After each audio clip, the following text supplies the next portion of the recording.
가깝지만 낯선 진료실의 의사를 만나볼 수 있는 시간 닥터하우스 MC 이정수입니다. 안녕하세요. 비뇨의학과 전문의 엄재도입니다.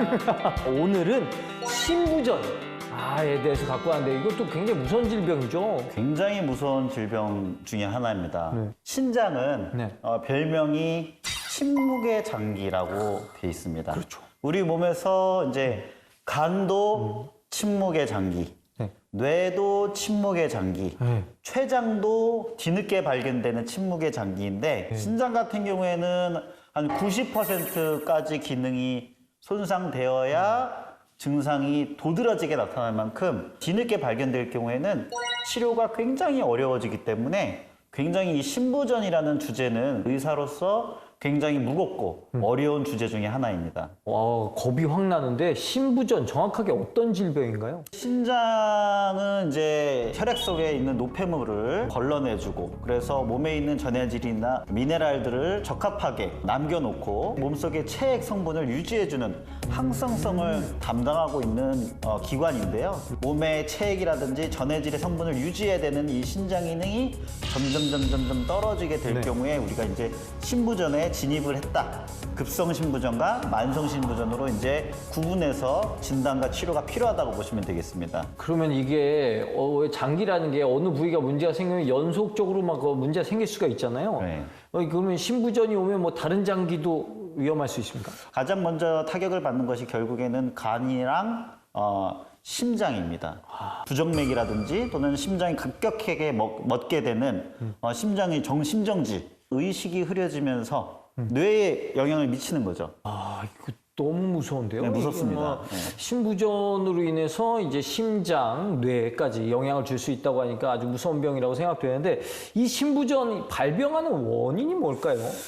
크게 이제 세 가지로 예. 나눌 수 있겠습니다. 네. 첫 번째로 이제 신장 이전의 문제라고 한다면 대부분 이제 혈액량이 떨어지는 거예요. 예. 쇼크에 의해서 혈압이 갑자기 떨어지거나 뭐 탈수라든지 예. 구토랑 설사가 굉장히 심하게 되면 수분도 많이 빠지고 전해질도 많이 빠지게 돼요. 예. 그래서 신장으로 가는 혈액의 양이 떨어졌을 때 그때 이제 신부전이 급성으로 생길 수가 있겠고요.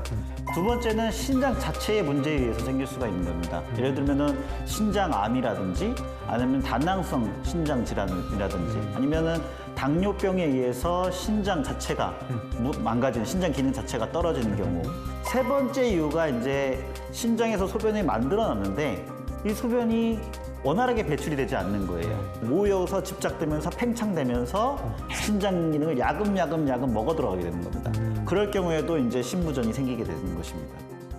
신부전이 생기는 다양한 원인들이 있네요. 예. 그러면은 신부전이 이게 증상이 어떤 게 있습니까? 신부전의 경우에 증상이 없는 경우가 굉장히 많아요. 침묵의 장기라고 했잖아요. 굉장히 무섭지만 급성 신부전의 경우에는 전해질이 불균형이 이루어지면서 경련이라든지 팔다리가 마비가 온다든지 부종, 발열이나 오한이 생길 수가 있고 부정맥이 갑자기 생긴다든지 어지러움증이 생긴다든지 이런 것들이 급성 신부전의 증상이라고 보시면 되겠고요. 네. 만성 신부전 같은 경우에는 굉장히 오랜 기간에 걸쳐서 생긴 거기 때문에 증상이 없는 경우가 많습니다. 굉장히 비특이전 증상이라고 보시면 되겠는데 얼굴 착색이 까무잡잡하게 변합니다. 그리고 기운도 없어 보이고 밥 먹는 게 잘 안 먹게 되고 그로 인해서 체중 감소가 6개월에 5kg, 6개월에 10kg. 소변에 혈뇨가 비치는 경우, 검붉거나 단백뇨가 소변에 섞이면서 거품이 많이 일어나는 경우도 있고요. 증상이 있다 하더라도 본인이 느끼지 못하는 비자각 증상도 굉장히 많은 편입니다. 역시 침묵의 장기라서 이게 정말 몰래 이렇게 다가오는 게 마치 도둑처럼 오네요.